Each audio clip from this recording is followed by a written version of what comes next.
Hello, my name is Dean Portinga, and I'm the creator of Spiritual Insights. You'll find much more about my background if you would go to our website, spiritual-insights.net.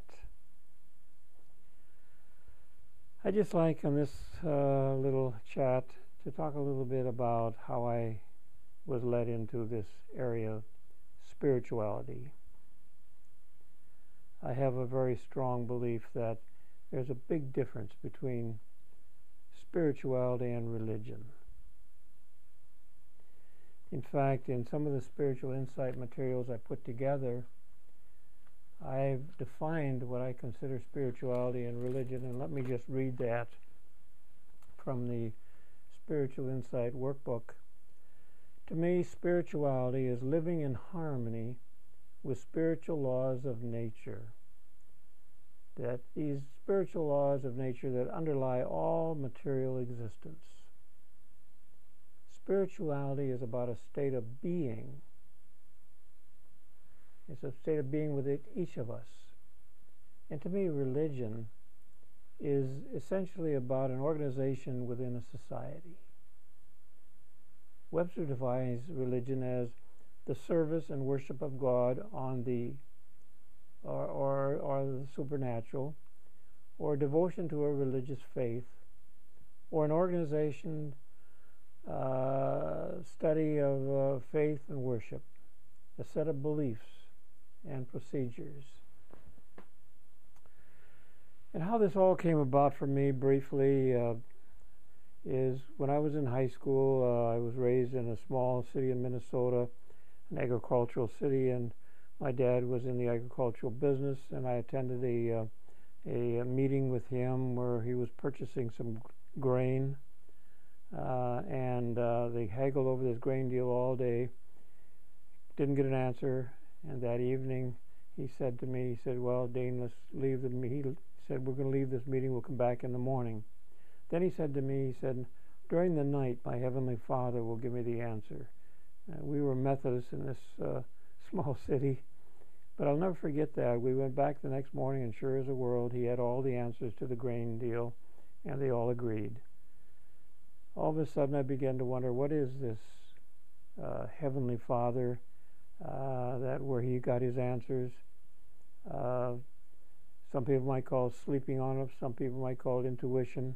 But it did create a big question mark in my mind. And then in my Methodist Youth Fellowship after that, I started asking questions, because I know that Jesus said, "The things that I do, you can do also, and even greater things."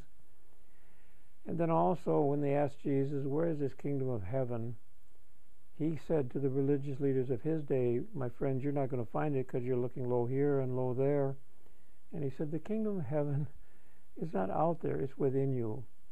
And as I would ask these questions, why aren't we doing these things that Jesus said we could do? And what is this business of heaven and hell when the kingdom of heaven is within? And actually, I was not getting the answers. So this created quite a turmoil for me in my journey. And then after I got married, my first wife got a very serious illness, in which the medical people said there was no more they could do for her. This was a very trying time for us. We had 2 young children. She turned to Christian Science. And through a Christian Scientist and through prayer, she was healed. And again, this was a very, very awakening time for me, because I had no idea what was happening.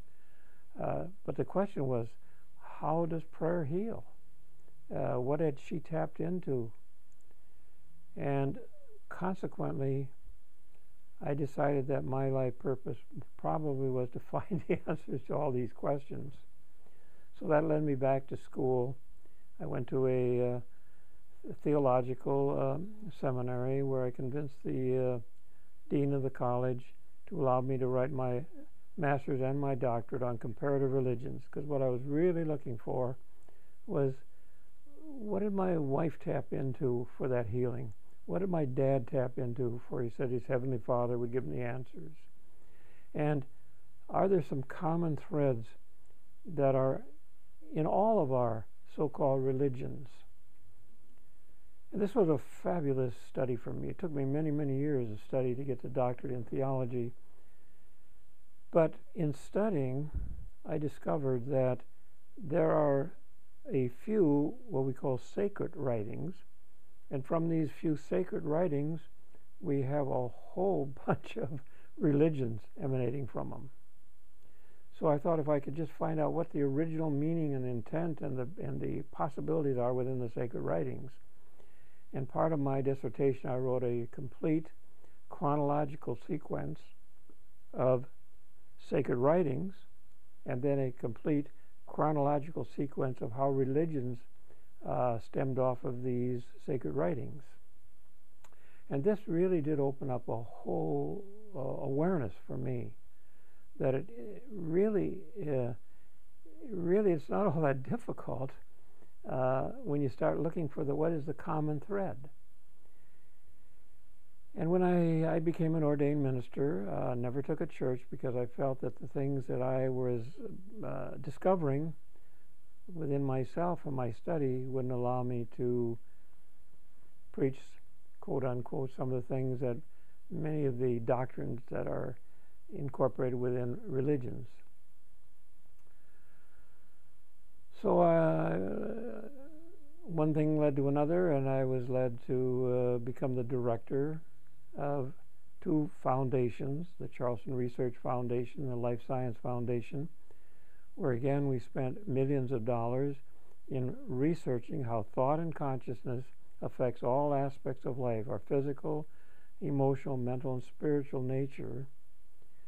And again, from this, in many years, almost 8 years of working in this area, trying to tie together physics, quantum physics, metaphysics, spirituality, and how we can all begin to realize that there are some common threads, led me to another unfoldment in my life, and that's when I met my wife now, my current wife, Dr. Bobby Stevens. And when I met her at a spiritual retreat, I just knew that she, even though she didn't at that point have as much formal education as I did, I just knew that she knew something that I wasn't even grasping from the intellectual pursuit that I was on. And so as we got to know each other better, and eventually we married each other, the thing that really struck me, she said, what has to happen in order for us to be able to demonstrate the knowledge that we glean from all this intellectual stuff and study, we have to have a strong enough nervous system in order to demonstrate it.